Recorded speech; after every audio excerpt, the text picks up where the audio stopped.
Okay, here's a video on percents, or percentages if you prefer. So one thing you need to be able to do with percents is you need to be able to switch from fractions to percents, and fractions to decimals, and percents to fractions, and percents to decimals, and decimals to percents, and decimals to fractions. Wow, that's a lot of stuff you gotta be able to do. So let's go through a bunch of these things. Okay, if you have the percent, it's easy to get the fraction, because 28% means 28 per, what did we say, cents? How many cents are there in a dollar? How many centimeters are there in a meter? 100. So 28% is 28 out of 100. You can always just put a percent over 100. And then we probably want to put it in lowest terms. So what could you divide 28 by in 100? Maybe you don't know, but you know you can divide them by 2. 28 by 2 is 14. 100 by 2 is 50. Hey, I could divide by 2 again. 14 by 2 is 7. 25 by 2 is 25. There's a good answer, 7 over 25. Okay, switching a percent to a decimal.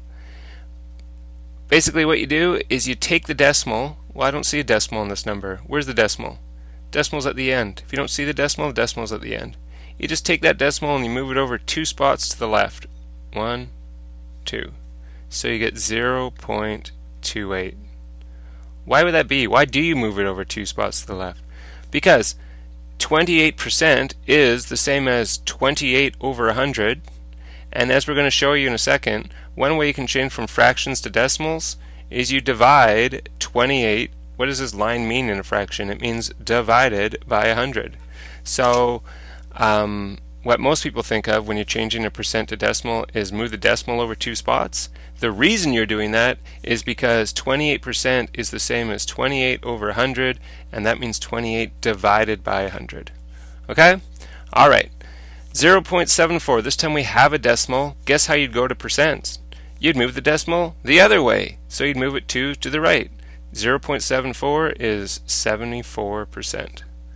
How about going from a decimal to a fraction? Well, you could go to percent first, and then just remember what we said, that in order to get a percentage into a fraction, you just make it 74 over, for every percent, over 100. So you could do that, go decimal to percent to fraction. But what if you want to go straight from decimal to fraction? Well, here's where place values will help you out. What place value is the 7 there? That's the 10th place value. Don't forget the TH. What place value is the 4? That's the 100th place value. So basically what we have here is 7 tenths and 4 hundredths. Or another way of thinking of that is we have 74 hundredths. You just take the last place value. 74 hundredths. Oh, 74 hundredths. That works. Just like we said, or we could have gone to percent first and then either way we get 74 over 100. Alright, let's get lowest terms. Divide by 2 on top and bottom, and I think you'll be in lowest terms. Okay, 4/5. How can we change that to a percent? Well, remember, percents, we like our percents to be, we think of percent as being out of 100. So if we could change this to something out of 100, we'd be able to get the percent. How could you do that? Because you could do it, couldn't you? What do you multiply 5 by to get 100? 20. Do the same to the top. And what do you end up with up on top? 80. Oh, 4/5 is exactly the same as 80 over 100. Those are equivalent fractions. Well, if that's the case, what percent is that? 80 over 100. That's 80%, because that's what percent means, out of 100. Yay, good job. We already know how to go from percents to decimals. We already talked about that. Just move the decimal place 2 to the left, or 80 over 100 means 80 divided by 100. You could have even done the dividing over here. 4 divided by 5. Any way you do it, you're going to get 0.80. That's if we move the decimal place 2 spots, you get 0.80. You don't need to put that 0 at the end if you don't want to. You could just call it 0.8. Okay, a few tougher ones. 0.567. We could change that to a percent pretty easy. We said we just move the decimal to the right. So we get 0.7%. Okay, now we get something a little interesting. If we want to get the fraction, well, actually, let's go straight from the decimal. This isn't so bad. What are the place values here? We have tenths, we have hundredths, and what place value is this? Thousandths. So what we have here is 567 thousandths.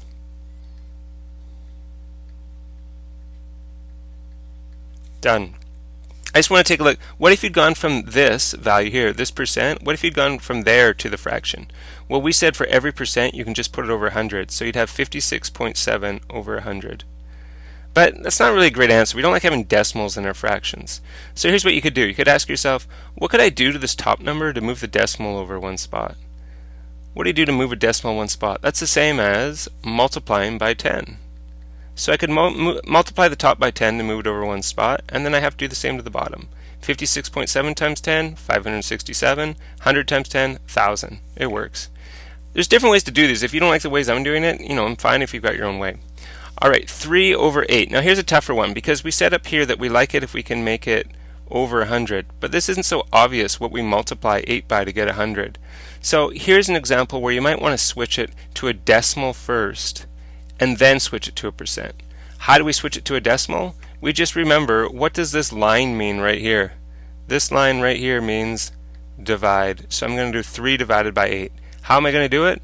I'm going to use a calculator. 3 divided by 8 equals 0.375. That is my decimal. 0.375. Now I can get my percent. How do I do that? Move the decimal 2 to the right. 37.5%. Okay, 32.5%. We've already kind of done these ones. You could, how do we get the decimal? Move it 2 to the left, or divide by 100 if you want. So it's 0.325. How do we go from here to a fraction? Well, for every percent we can put it over 100. 32.5 over 100. But remember, we don't like having our decimal there, so what could we multiply top and bottom by to get rid of that decimal? 10 and 10. So we end up with the answer 325 over 1,000, and then we could put it in lowest terms. You could divide them both by 25. I think you'll get 13 over 40 if you do that. I'm not going to waste time on that. Okay, you could have also looked at the place values, 10, hundredths, thousandths, so you have 325 over 1,000, just like we have right there. Alright, let's move on. There are basically 3 types of percent problems, and that's it. There's all sorts of crazy word problems we can give you and stuff, but there's really only 3 types. So the first type, well, there's not really a first type, a second type, but one type is when you're trying to find what percentage one number is of another number. So an example of this would be the question, 28 is what percent of 72? I call these like the test questions. Why do I call them this? Because when you guys get a test back, you often want to know, what percentage did I get? What percentage did I get? And that's exactly what these questions are like. It's like getting a test back and you want to know what percent you got. Now, I'm going to introduce something I probably talked about in class, but what that is this proportion. Percent over 100 equals part over whole. You can use this to answer every percent problem. You don't need to. I know some of you don't like it, so you don't feel obligated to use it. But if you want to, you can use this for every single question. I will also put the word is, that's not 15, that's is by part, and of by whole, because often those numbers that go for the part and the whole, they often have the word is and of associated with them. Okay, so I'm going to answer each of these 2 ways, one using this way here and one the way a lot of you like to do it. So 28 is what percent of 72? All you got to do is plug in here. We're going to know 3. This number is always here, the 100. So of the other 3 things here, the percent, the part, and the whole, you're going to know 2 of them and have to find the third. That's why there's 3 types of questions. Okay, do we know the percent in this question? No, it says what percent. So I'm going to write down percent, because I don't know what it is, over 100 equals, that's always the same, so always 100. Now, 28 is what percent of 72? What's the part and what's the whole? Like, what's the whole amount here? Well, the whole amount is 72.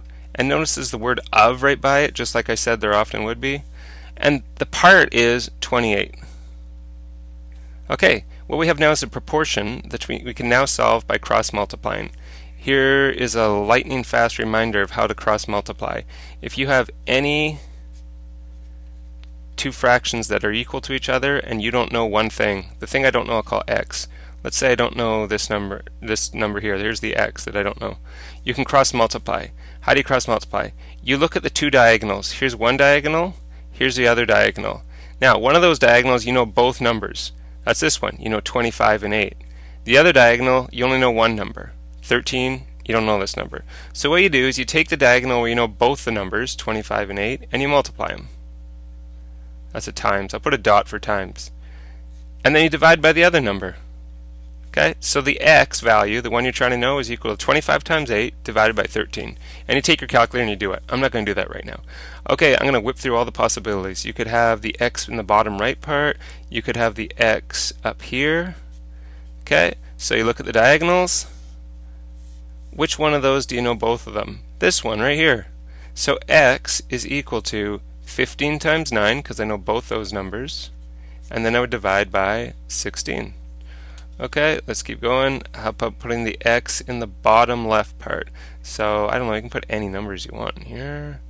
33 over 2, doesn't matter. Okay, here's my diagonals. Which one do I know both of those numbers? I know both the numbers here. So it's x equals 17 times 2 divided by 33. Get your calculator out and do that. And the last one, if we had x here. Whoops, that should be an equals. Okay, diagonals. The diagonal where I know them both is this one, 44 times 10. So x equals 44 times 10, and then I divide by the number that's left over, which is 11. Okay, that's cross multiplying. So in this question, I'm going to cross multiply. I'm going to multiply this diagonal first because I know both those numbers. So x, which is this number here, the number I don't know, is equal to 100 times 28, and then I'm going to divide by the other number, which is the 72. Alright, better get a calculator out. 100 times 28 equals, and then I divide that by 72. So I get 38.88888, 38.89 if I round. 28 is 38.89%. Okay? That's one way you could solve it. Another way a lot of people know how to solve this question is they say, oh, I know what to do. If I got 28 out of 72 in a test, I would go 28 divided by 72, and then I would multiply by 100. That's fine. That works. But do you see, it's actually the same thing you're doing here. It's just in a different order. I don't care if you know which way you do it, as long as you get the right answer. Okay, now let's look at this question. 44 is what percent of 30? So again, I'm going to start by using this method first, the proportion method. Do we know the percent in this question? No, so I put percent. 100, I always put 100, so that's good. Now, part and whole. A lot of people say, okay, small number is always the part. Not necessarily. If you look very carefully at this question, it's saying 40 is what percent of 30. So it's like getting a test and you get 44 out of 30. I know it's a lot of bonus marks, but it is possible to have 44 to 30 in life, in different things. So, again, look at the is word. That's often the part. The part is actually 44. And the whole is 30. Now, if your part is more than your whole, what kind of percent would you expect to get? You would expect to get more than 100%. We should get more than 100%. So here we go with our cross multiplying. There's the one where we know them both. So I'm going to multiply 44 times 100, sorry, and then divide by 30. Get my calculator out. 44 times 100 equals, and then I divide by 30, and I get 146.6666, 146.67 basically. Is that more than 100%? Yeah, it is more than 100%, and that's what we'd expect, because our part is more than the whole. That's a difficult one, tricky. Okay, or you could do it the other way. You could say, well, if I got 44 to 30 on a test, all I would do is divide those and then multiply by 100. That's fine. If you understand how to do it like that, just go ahead and do it. Okay, let's move forward. Second type is where you have to find a percentage of a number. You know the percent, and you want to know what that percentage is of a number. That's not a very good explanation. So we're going to write the same thing, percent over 100 equals part over whole, just so I can keep using that. Okay, what is 23% of 82? Do we know the percent? Yeah, we do. It's 23. So I put 23 over 100. Is 82 the whole amount or only part of it? That's the whole amount, because we want to know what's 23% of the whole amount. What's 23% of 82? So the whole, notice that was the of word. This is the is. We don't have the is word. Like I know it says is there, but that's a percent. That's definitely not the part. That's a percent. How do I know? There's a percent sign. So the 82 is a whole. That should go here. And this is the thing we don't know, so I'll put an X there. Okay, time to cross multiply. This is the diagonal I know this time. So X equals 23 times 82, and then I'm going to divide by 100. Calculator time. 23 times 82 equals, and then I'm going to divide by 100. And I get 18.86, and that's my answer. Okay, the way a lot of you know how to do this, and this is fine because you say, oh, if I want to find a percent, I change my percent to a decimal by moving it 2 spots to the left, the decimal point 2 to the left, so it's 0.23, and then I just multiply by 82. That's fine. You're really just doing the same thing I did here in a different order, and if you can remember it, and that's great. Go ahead and do it. You'll get the same answer. Okay, next one. What is 0.5% of 3,600? Okay. Same thing. 0.5%. Do we know the percent? Yeah, it's 0.5. Always put 100 here. Is this the part or the whole? It's the whole, so this goes down here. I don't even know why I'm doing this example. It's like not much different than the other one. So there's where we need to multiply. So I'm going to multiply 0.5 times 3,600 equals, and I'm going to divide by 100, and I get 18. So X equals 18. Whoops. X equals 18. I guess the reason I put this example is because if you do it the other way, like this method up here where you just change it to a decimal, a lot of people, if they're doing it the other way, they say, oh, the percent's already a decimal, so I guess I just leave it like that. No, you still need to move the decimal 2 to the left. You got this empty space here, so I'll write it again here. It's 0.5%. You got to change it to a decimal by moving that decimal place 2 to the left. 1, 2. That's my new decimal place. But I have this space here. What goes there? Another 0. So it'd be 0.005 times 3,600. That's how you do that. Okay, moving on. Trying to do this somewhat quickly. Finding... Oh, did I highlight the last one? Oh no, I never highlighted that one. That makes me feel bad. Okay, type 3. Oh, by the way, the type 1, type 2, type 3. Did I already say this? It's not like they're really called type 1, type 2, and type 3. All I'm trying to say is there's 3 different types. Finding an amount when you know a percentage of it. Okay, this is the one that always messes people up if you don't use my proportion method. If you don't use that percent over 100 equals part over whole, that's fine if you don't use it, but you better remember how to do this type, because a lot of people have troubles with this if you don't use this method. But if you do use this method, it's no more difficult than the other ones. 40% of a number is 16. What's the number? Okay, do we know the percent? Yeah, 40, sorry. 100 stays the same. Now, 16, is that the part or the whole? Well, remember, is of, so it looks like it's the part. But let's just think about this for a while. 40% of a number is 16. How much is like if you have the whole amount of a number, how much is that? If I have a whole of something, how much is that? That'd be 100%. I only have 40%. So is this the whole amount? No, this isn't the whole amount. This is only part of the number. If this is only 40%, when I do find the whole amount, would we expect it to be more or less than 16? Well, if 16 is only 40%, and what I want to know is the whole amount, which is 100%, we'd expect this value right here to be more than 16. So let's make sure when we get this answer it's more than 16. This is my x. This is what I don't know. Okay, cross multiply. Here's what we multiply this time. So what I'm doing is x equals 16 times 100, and then I'm going to divide by 40. 16 times 100, and then I'm going to divide by 40, and I get 40. Oh, interesting. Maybe it's not the best example, but because I hope it doesn't confuse you to get the same number. But it's true. The right answer is 40. Let's think of this for a second. We said that 100% should be more than 16. Is 40 more than 16? Yeah, it is. So we've done it correctly. Now, if you don't use my method, you're going to have to somehow remember, and it's not really as intuitive for this one, that the way you would do this is you'd multiply 16, you'd divide 16 by 40, and you got to make sure you do it in the right order, and then multiply by 100. And to me, it's like really hard to remember that. So that's why setting it up like this might be a good idea. Yeah. I can't really... This is the least common type, thankfully, but a lot of you in elementary school, you learn the first 2 types and you're like, oh, I'm not going to bother using Mr. Wodge's method like this. Whoa. And then the problem is this type 3, you have troubles with it. So you might want to use my method even just for this one type of question. Okay, last one. If 125% of a number is 32, then what's the number? Okay, so do we know the percent? Yeah, we do. It's 125%. So 125 over, always put 100 here. 125% of a number is 32. Is that the whole amount? No, because the whole amount is what percent? The whole amount is 100%. This is 125%. So this is a part. It's not 100%. It's a different amount.